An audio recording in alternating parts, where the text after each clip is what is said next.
eu sempre peço a Deus sabedoria para poder lidar com cada um de uma forma adequada, mas que faça com que as pessoas venham para um objetivo comum. E esse objetivo a gente persegue com determinação, com perseverança, e eu tenho percebido que pelo poder do Espírito Santo, como família mundial, esses líderes de comunicação, eles têm colaborado, eles têm participado, eles têm se envolvido, e eu agradeço a Deus.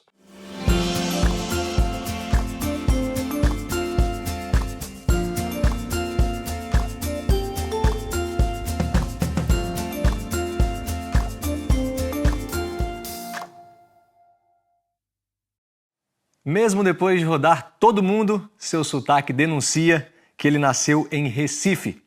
Inclusive, recebeu voto de congratulações do Tribunal de Justiça do seu estado, Pernambuco, reconhecendo o seu trabalho com música no país.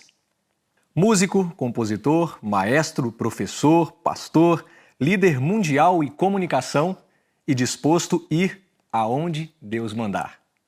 Muitas das suas composições certamente fizeram parte da sua vida, afinal, não é à toa que o musical que contou a sua trajetória tenha se chamado Clássicos. Você já deve tê-lo ouvido pregar, falar, cantar. Vamos conhecer um pouco mais de sua história nos bastidores, ouvir sobre sua família, seus sonhos e, claro, sua caminhada de fé. Na nossa entrevista de hoje, vamos conversar com ele, o pastor Williams Costa Júnior.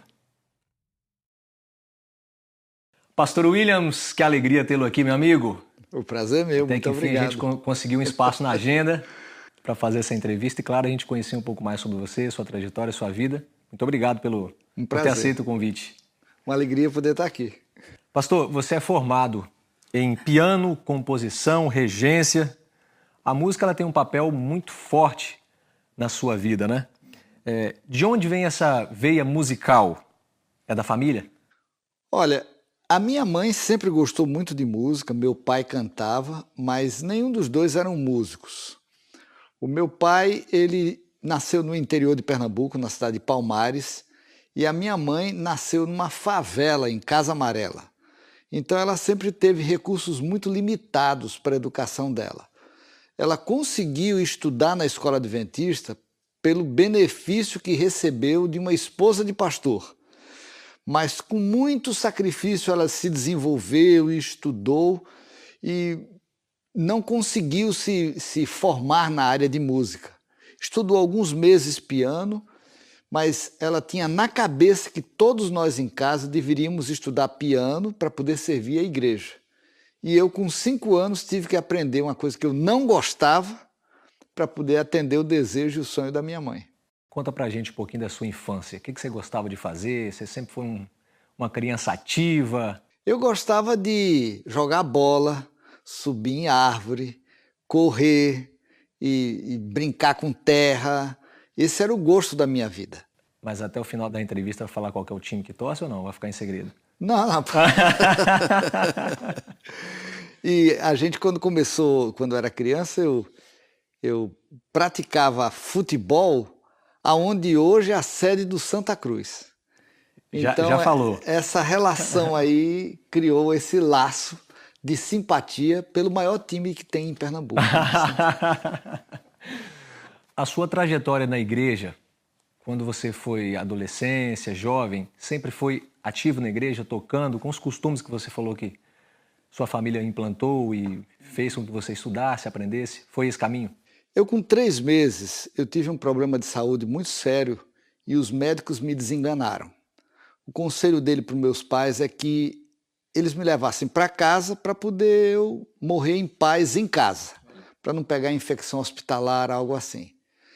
Então, meus pais, em desespero, primeiro filho, me levaram para aquela casinha humilde onde eles moravam, se ajoelharam, me colocaram na cama e disse: Senhor Deus, se tu fizer um milagre desse menino ficar curado, ele vai ser dedicado a ti e ele vai crescer para ser um pastor, vai ser um ministro.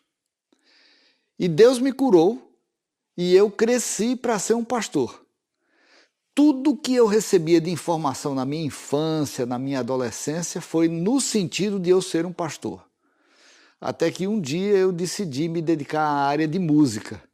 Isso foi uma surpresa e uma frustração para minha mãe. Mas eu queria me dedicar ao ministério musical. Mas na época ela não entendeu, houve um pouco de conflito, mas eles respeitaram minha decisão. Williams, falando em família, a gente sabe que você e a Sonete se casaram muito cedo. Como foi tomar essa decisão de se casar tão jovem? Eu já estava trabalhando para a igreja como professor no IASP e realmente tanto ela quanto eu éramos bastante jovens, mas eu tinha acabado de receber um fora de uma menina, estava muito frustrado, muito aborrecido, chegando até a pensar em não me casar mais. Mas aí depois, quando a Sonete apareceu, tudo se iluminou e a gente começou a namorar e, pela graça de Deus, a gente se casou e nós estamos juntos aí por quase 50 anos, para a honra e para a glória de Deus. Amém. E filhos? Nós temos 3, a Carolina é a mais velha, aí depois vem o Tuil, quase 2 anos depois. Aí teve um hiato assim, eu acho que 9 anos depois do Tuil veio a Laura Morena, de surpresa para todo mundo. Então são 3 pessoas muito preciosas que Deus nos deu para alegrar nossa família, né? Qual é a importância de ter uma esposa assim ao lado e que foi tão importante na sua caminhada ali logo no comecinho da sua carreira, né? Sonete sempre teve o sonho de ser médica, porque o pai dela queria ser médico missionário e isso inspirou ela. Então, quando a gente se casou, ela fez planos de fazer faculdade de enfermagem, que estava ligada na área médica, e, na medida da possibilidade, ela queria desenvolver uma enfermagem missionária. Então, ela se formou, estava trabalhando, era muito bem sucedida como enfermeira obstétrica, mas aí eu a levava para cantar em alguns eventos e semanas de oração. E um dia, pastor Bulhon ouviu ela cantar num apelo de sermão que eu fiz. E diz ele que essa é a voz que eu estava procurando e tal. A partir daí ele começou a convidá-la, e eu também iria junto, para poder nós participarmos dos projetos dele. E isso mudou todo o rumo do trabalho dela, muita coisa na minha vida mudou. Mas foi uma bênção, um tempo que a gente não esquece. Foram 18 anos dedicados ao evangelismo e essas grandes campanhas de Revive, Projeto Sol. Foi uma bênção. Ainda falando sobre família, conta pra gente, como é ser avô? É isso tudo mesmo? Olha, avô não é isso tudo, é muito mais do que isso tudo. Alegria, né? Avô é uma maravilha, porque o netinho é o filho atrasado que a gente tem condição de dar atenção. É uma pena que, na época que normalmente as crianças da gente são pequenas, é um pico na vida profissional da gente. A gente está envolvido com trabalho, tem tanto estresse, tanta pressão, conta para pagar, que termina a gente não se dedicando para os filhos como a gente deveria se dedicar. Eu me esforçava muito, na época que eles eram pequenos, para dar atenção, mas era difícil. Nas férias é que a gente viajava e desfrutava mais. Agora, com o neto, não. Neto, tudo que tinha que conseguir já conseguiu, tudo que tinha que fazer já fez. É encontrar, curtir, brincar. É uma coisa inexplicável, maravilhosa. Foi uma coisa natural dos seus filhos eles se envolverem com essa área de música, por tanto ouvir em casa?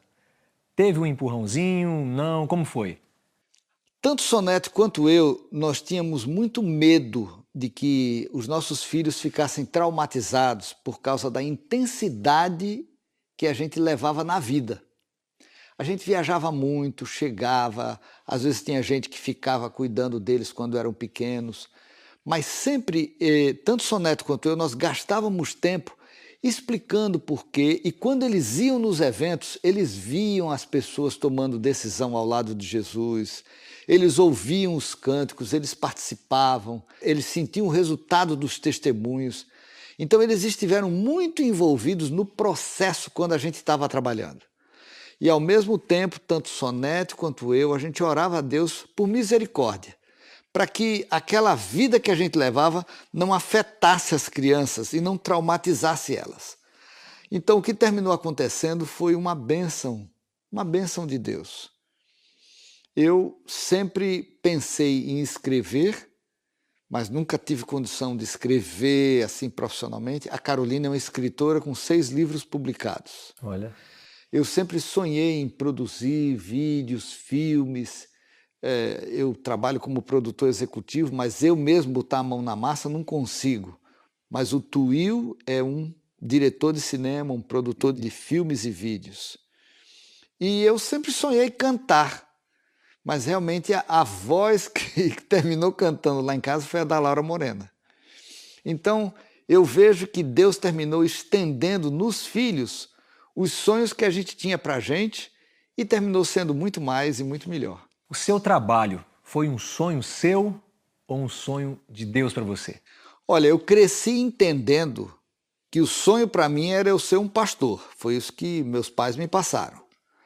Mas quando eu era adolescente, eu entrei num concurso de hinos e tirei primeiro lugar, com aquela música, O Clarim da Vitória Sou. Aí, a partir daí, começaram a surgir convites de composições, de hinos, e era um atrás do outro.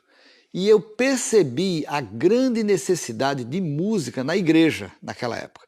Naquela época não tinha playback, não tinha acompanhamento de piano, não tinha partitura, não tinha praticamente... O que tinha era só o Arautos do Rei e o coral Carlos Gomes lá no IAE. Então eu percebi que precisava muita coisa. Por isso que eu sonhei e pensei de ser um ministro de música, para atender a necessidade da igreja. Mas Deus foi tão bom que eu me dediquei ao ministério musical e 25 anos depois que eu estava servindo a igreja decidiu me fazer um ministro. Então terminou eu sendo um ministro, conforme o sonho dos meus pais, e dedicado ao Ministério da Música. Se você não fosse da área de comunicação, de música, pastor, você de repente seria o quê? Já se pensou alguma vez nisso? Quando eu tinha 20 anos, eu ganhei 2 concursos nacionais de piano. E naquela ocasião todo mundo dizia que eu tinha um futuro brilhante como um pianista de música clássica profissional. E eles me encorajaram a estudar na Europa e fazer. Então eu tinha essa possibilidade como pianista. Por causa de problema de sábado, eu descobri que não ia dar para poder ser um pianista profissional. Aí então eu decidi me dedicar à área de regência. Fiz cursos, fui a Campos de Jordão, recebi treinamento e comecei trabalhando na igreja com o coral do IASP. E também terminou dando muito certo essa parte. Quando eu voltei dos Estados Unidos, eu me dediquei intensamente como professor. E aí eu tinha como alunos jovens como Lineu Soares, Flávio Santos, Jader Santos, Ellen Boger, naquela época, né? Wanderson Paiva. Então toda essa geração de músicos que serve à igreja hoje foram meus alunos. Então você vê, poderia ter dado certo como pianista, terminou dando certo como maestro, eu terminei sendo um professor que, pela graça de Deus, teve essa geração de músicos, mas eu gosto também de administração, eu sou um apaixonado por entender direito, como exercer uma liderança cristã. Então tem várias, eu poderia escrever, eu não sei direito o que poderia ser, é tanta coisa que eu também fico meio perdido. Mas eu gosto de várias coisas. Claro que algumas coisas você tem mais facilidade, outras coisas você tem mais limitação, né? Pastor, o que é mais desafiador, voltando um pouco para a área de família? Cuidar da comunicação a nível mundial ou educar os filhos? Um conselho aí para os pais. São dificuldades diferentes, né? Quando você cuida da comunicação, você lida com os filhos de Deus ao redor do mundo, lidando com as ferramentas para levar a mensagem de esperança para as pessoas e informar os planos da igreja. Esse é o trabalho da comunicação. Lidar com esses filhos não é uma tarefa muito simples, porque você tem nessa família mundial gente da Ásia, gente da África, gente da Europa, gente das Américas, gente da Oceania, gente das ilhas do Pacífico. Então, o jeito de você tratar e abordar os projetos e os planos com cada um deles é diferente. Então, a gente na Conferência Geral não pode sonhar em ter muitos projetos globais. Primeiro, a gente tem que respeitar os projetos locais, apoiar esses projetos e prestigiar esses projetos. Agora, quando chega para os projetos globais, você tem que ter uma estratégia muito bem planejada de colocar isso para cada um, porque cada um vai reagir diferente. Por outro lado, em família, nenhum filho é igual ao outro. E um dos problemas que os pais cometem, problemas sérios mesmo, um dos problemas sérios é o fato de criar comparação entre filhos. E eu já vi com tristeza pais dizendo, se você fosse como a sua irmã, você seria muito melhor.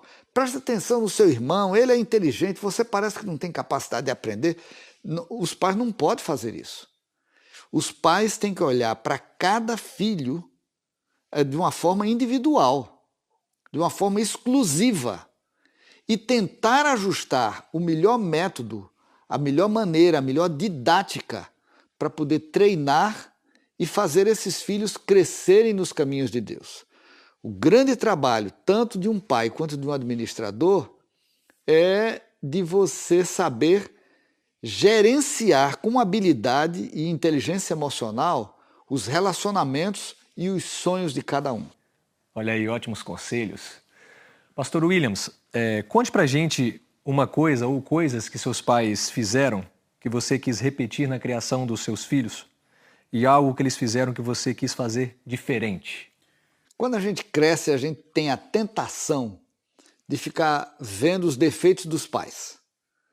Mas é sinal de maturidade quando, na medida que o tempo passa, você reflete e vê as qualidades dos pais. Todo pai tem defeito, toda mãe tem defeito, mas todos eles têm qualidades. E eu consigo me lembrar de várias boas qualidades dos meus pais. A minha mãe, a dona Áurea, era uma pessoa muito determinada. E na vida, se você não tem determinação, você não consegue nada. Segunda coisa, ela era muito perseverante e era muito persuasiva. Mas apesar de todo esse instinto colérico que ela tinha, ela era muito amorosa. Então essas são as qualidades que eu me lembro da minha mãe. Meu pai, ele era muito tímido, mas muito leal, muito honesto e muito fiel. Ele era fiel a tudo, fiel ao trabalho, fiel à família, fiel à igreja, fiel nos dízimos, fiel nas ofertas. Então, observando eles, eu sempre peço a Deus que eu possa ter essas qualidades: determinação, perseverança, paciência e amor pelas pessoas, honestidade e lealdade, fidelidade, porque foram valores que eles nunca falaram para mim, mas eu observava e eles passaram para mim e eu interiorizo até hoje. Falando sobre música, qual é o papel da música na nossa vida espiritual e qual a importância dela dentro da igreja? A música é a linguagem máxima. Você tem vários tipos de linguagem. Você tem a linguagem corporal, você tem a linguagem da palavra, você tem a linguagem do toque, o abraço, o aperto de mão. Tem vários tipos de várias formas de comunicação. Agora, a música é essa ferramenta que termina falando ou dizendo o que você não consegue dizer mais com coisa nenhuma. Você pode falar, mas às vezes não tem palavras para expressar o que você está sentindo. Aí você ou canta, ou você ou toca, e aquilo parece que lava a alma, aquilo parece que termina dizendo o que está faltando dizer. É claro que a música tem essa parte abstrata que você não consegue explicar, mas eu acho que a música foi criada por Deus para ligar o nosso coração no coração de Deus. Às vezes eu tenho experimentado uma intimidade profunda com Deus e Ele tem me dado a graça de poder conseguir essa experiência cantando, orando, pensando nele e talvez fazendo alguma coisa assim na área de música que seja uma ferramenta de comunhão, entendeu? Uma ferramenta de conexão profunda. E ela dá essa possibilidade. Então, por isso é que eu acho indispensável que na igreja a gente cante com espírito e com entendimento. Você tem que cantar com o coração, mas você tem que entender o que você está fazendo. Porque ao fazer isso, você cria uma conexão da congregação direto com o trono de Deus. E em Salmos 22 diz que Deus é entronizado no meio dos louvores do seu povo. Olha só, quando a gente canta com espírito e entendimento, ele vem com trono e tudo e fica no meio da gente. Então é indispensável. É uma experiência que a gente precisa continuamente desfrutar. Louvado seja Deus. Williams, como é o seu processo de composição? Olha, já me fizeram várias vezes essas perguntas, eu já tentei dar várias vezes uma resposta, mas a minha melhor resposta é eu não sei. Mas como é que acontece a composição? No meu caso, ela é resultado de, primeiro, observação do que está acontecendo ao redor. Eu chego num lugar, eu vejo uma pessoa, eu ouço uma conversa, às vezes é um sermão, uma frase, é uma leitura da Bíblia. Então são vários elementos que, somados, terminam inspirando você criar uma letra e uma música. Então, no meu caso, sempre as letras vêm primeiro, porque eu tenho sempre essas ideias que são refletidas através de letras, e daí, a partir da letra, vem a música. Mas, naturalmente, que existem muitos casos que você tem a ideia da música independente de letra, e fica como música instrumental. William, você tem alguma curiosidade sobre alguma de suas composições, assim, para contar pra gente? Tem algumas músicas que tiveram uma característica de nascimento, né? Por exemplo, aquela música Vem Senhor, ela veio assim em 5 minutos. Mas tem música que eu estou há 30 anos e ainda não consegui acabar.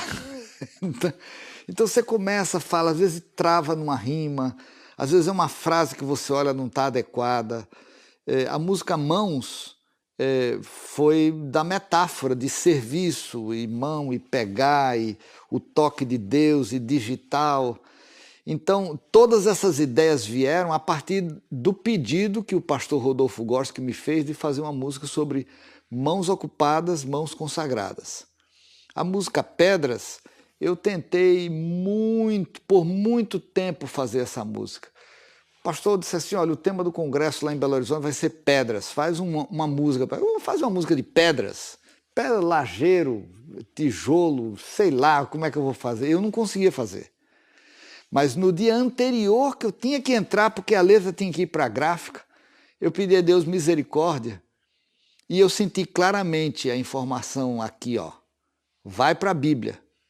Eu peguei uma concordância bíblica e comecei a ler tudo que é texto ligado a pedra, ou pedras. E aí eu descobri a pedra angular que é Jesus. E a partir desses versos bíblicos, toda a letra foi construída. Foram 3 horas, entre meia-noite e 3 horas da manhã, entre ler as passagens bíblicas e escrever o poema da música Pedras.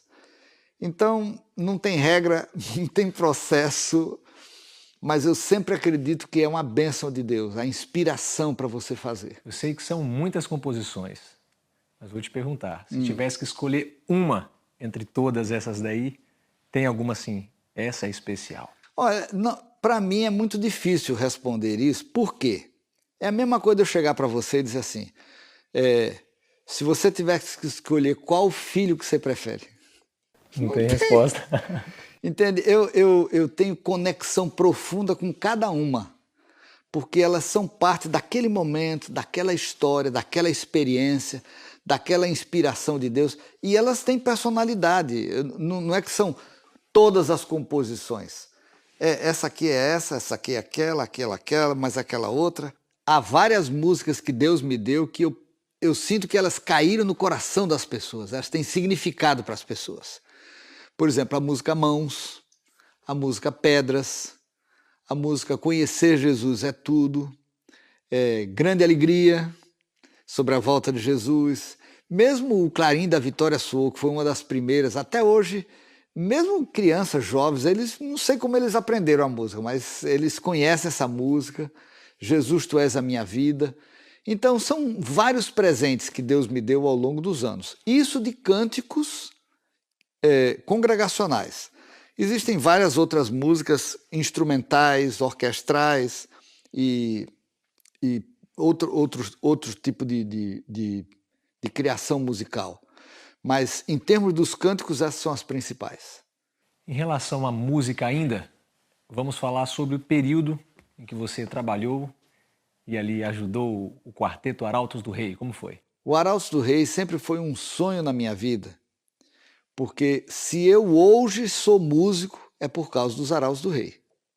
Quando eu tinha 9 anos, meu pai trouxe para casa o disco Hei de Estar na Alvorada, e quando o disco tocou na eletrola e eu ouvi aquela música pela primeira vez, foi a primeira vez que eu vi como música era uma coisa bonita. Aquela música tocou meu coração. Até então eu estudava piano, mas eu odiava aquelas escalas, os arpejos, aqueles exercícios, achava aquilo tudo muito chato, não gostava nada daquilo. Eu não queria ser músico, eu queria ser motorista de caminhão. Mas aí quando eu ouvi o Arautos do Rei, eu fiquei tocado, fiquei impressionado. E eu sempre sonhei cantar nos Arautos do Rei. Tanto que com 14 anos eu mandei uma ficha de inscrição para quando precisasse de um barítono, uma coisa e tal, tá lá. E nunca deu certo. Passou o tempo, até que finalmente, depois de trabalhar com música e já os anos terem passado, eu recebi o convite para ir para a Voz da Profecia. E para mim foi um sonho que se transformava em realidade. Eu já tinha produzido vários discos, mas coloquei todo o meu coração na produção do disco Em Nome de Jesus. E realmente eu sinto que Deus abençoou aquela produção. E eu me sinto muito feliz de ter produzido esse disco para os Arautos do Rei. Pastor, e essa produção foi feita nos Estados Unidos, né? Pois é, rapaz, é para você ver, o sonho era tão grande que terminou dando certo esse sonho se transformar em realidade. Foi uma combinação feliz, porque na mesma época estava surgindo o programa Está Escrito em português, e o Está Escrito precisava ser gravado nos Estados Unidos. Então a gente coordenou para que a gravação das músicas fosse mais ou menos na mesma época quando a gente gravaria com o pastor Vanderman os primeiros programas Está Escrito. O povo no começo ficou meio escandalizado, porque vai gastar em dólar, porque desperdício e tal, mas eu já conhecia uns esquemas de fazer bom e barato, e eu acho que o resultado terminou ficando muito bom. Foi muito bom. Pastor, qual foi o maior desafio e o maior aprendizado de sair do Brasil e vir morar aqui nos Estados Unidos quando você se mudou para cá? Olha, eu já tinha vindo aqui para os Estados Unidos para fazer o mestrado. Voltei e depois, com uma certa frequência, eu ia e voltava para fazer gravações musicais. Porque eu descobri músicos bons por um preço mais barato e que a gente conseguiu fazer produções diferenciadas com a gravação aqui nos Estados Unidos por um custo baixo.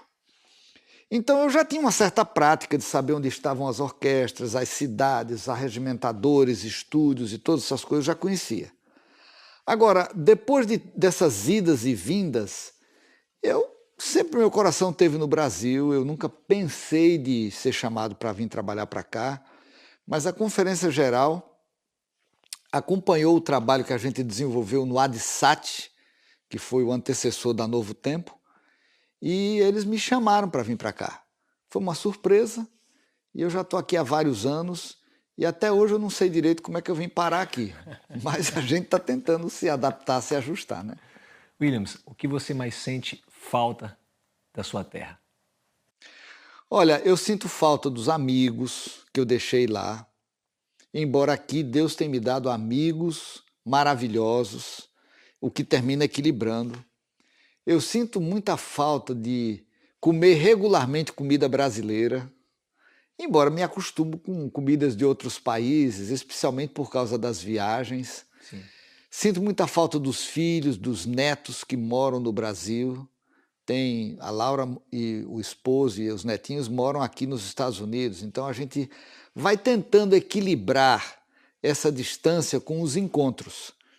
E sempre a gente planeja com muita antecedência as férias, porque aí é o momento de convergência, de união, de integração de todo mundo. E com isso a gente vai vivendo, porque eu não estou aqui porque eu quis vir para cá, eu fui chamado. E na minha vida eu nunca rejeitei nenhum chamado. Todos os chamados que chegaram na minha mão, eu disse sim. Porque eu creio que quando você é chamado, teu nome passa numa comissão, o pessoal ora, vota. Passa para outra comissão, as pessoas oram, vota. Passa para outra comissão, as pessoas oram, vota. Quando chega na sua mão, para mim, é um chamado de Deus. E Deus tem honrado essa minha maneira de pensar, e apesar de ter enfrentado vários desafios, em vários momentos no meu trabalho como obreiro, eu não me arrependo de nada do que eu me passei no passado. Eu não me arrependo porque eu olhando para trás, eu vejo como Deus guiou, como Deus construiu, como Deus preparou para tudo que eu estou fazendo hoje. E com essa mudança, esse chamado, vamos chamar esse desafio, que te colocaram para representar a comunicação a nível mundial da Igreja Adventista do Sétimo Dia. Como foi isso? Como é lidar com culturas diferentes, essa responsabilidade grande? Não é uma coisa simples você lidar com diferenças. Mesmo quando você está num país só, numa língua só, é difícil, porque as pessoas são diferentes.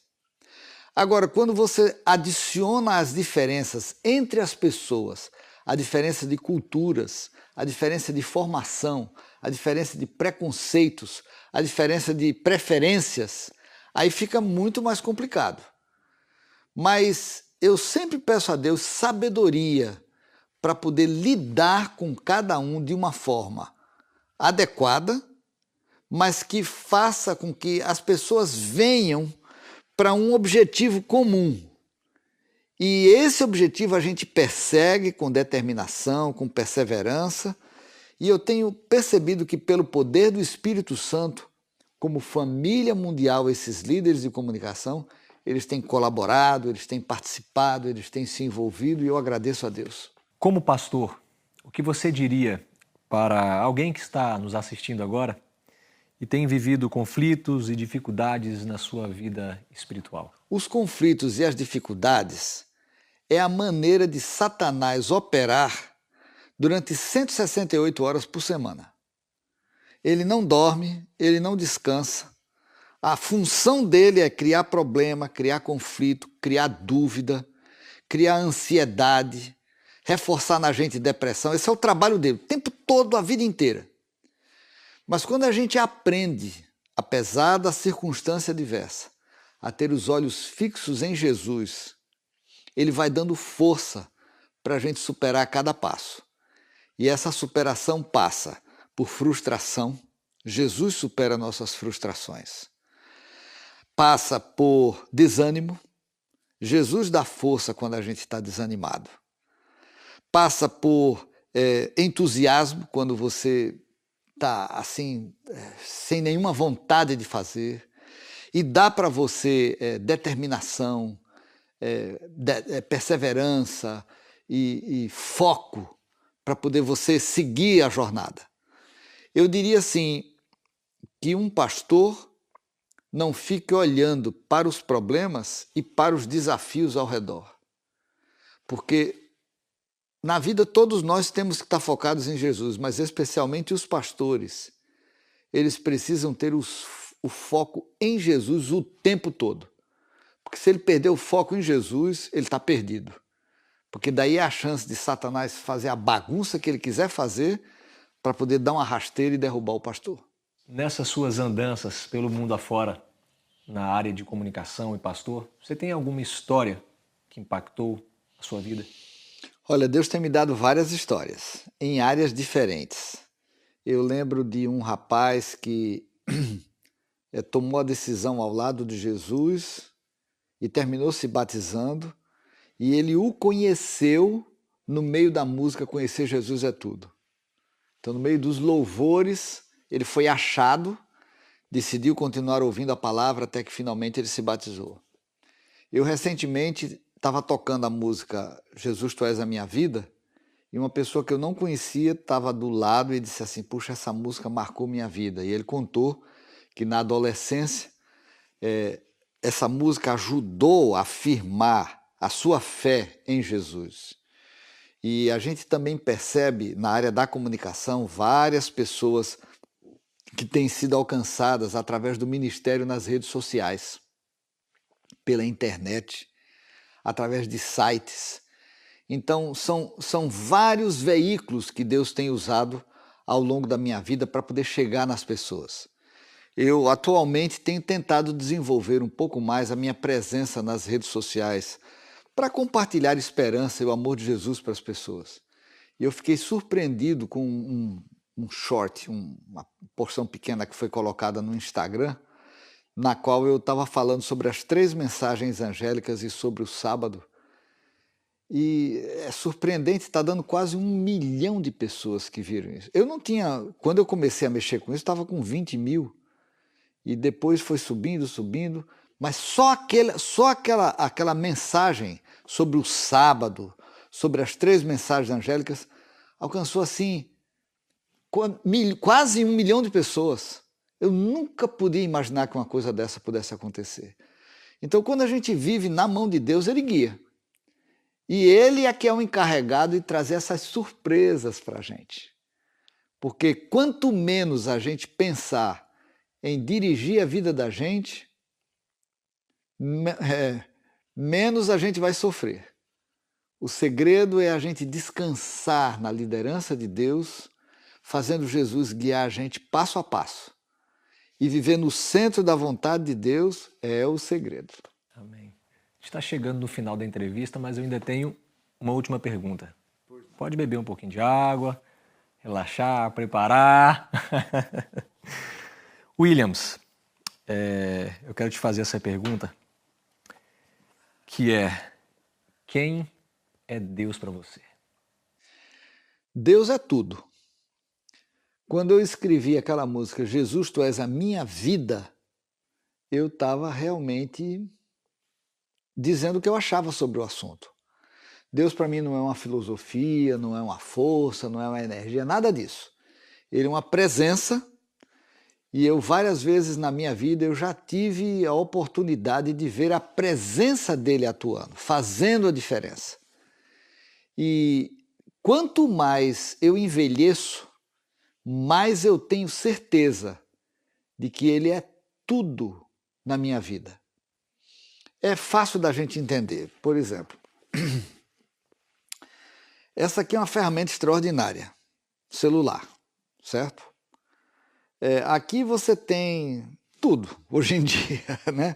Você tem internet, você tem e-mail, você tem calendário, você tem rede social, você tem tudo aqui. Agora, para isso aqui funcionar, ele precisa estar na minha mão. E eu preciso conhecer o que é isso aqui. Quanto mais eu conheço como usar isso aqui, mais ele é útil.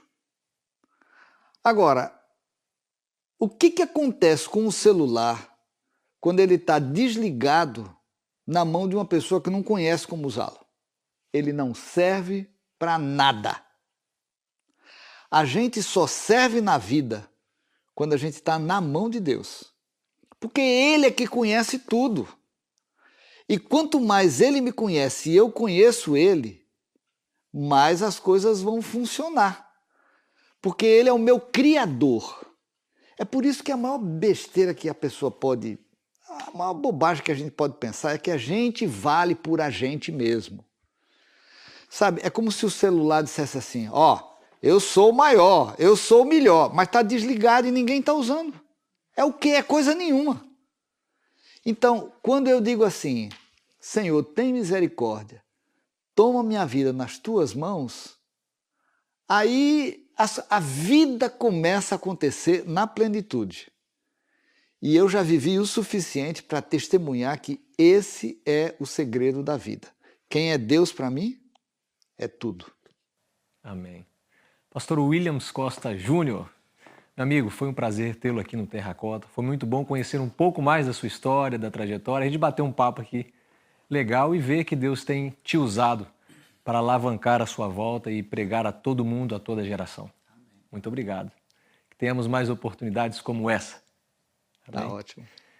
E você que está em casa, assistiu aqui ao nosso Terracota, a nossa entrevista com o maestro, pastor, escritor e muito mais, Williams Costa Júnior. Ele preparou uma música especial para o Terracota, instrumental, que você vai assistir agora. Um abraço, fique com Deus e até a próxima.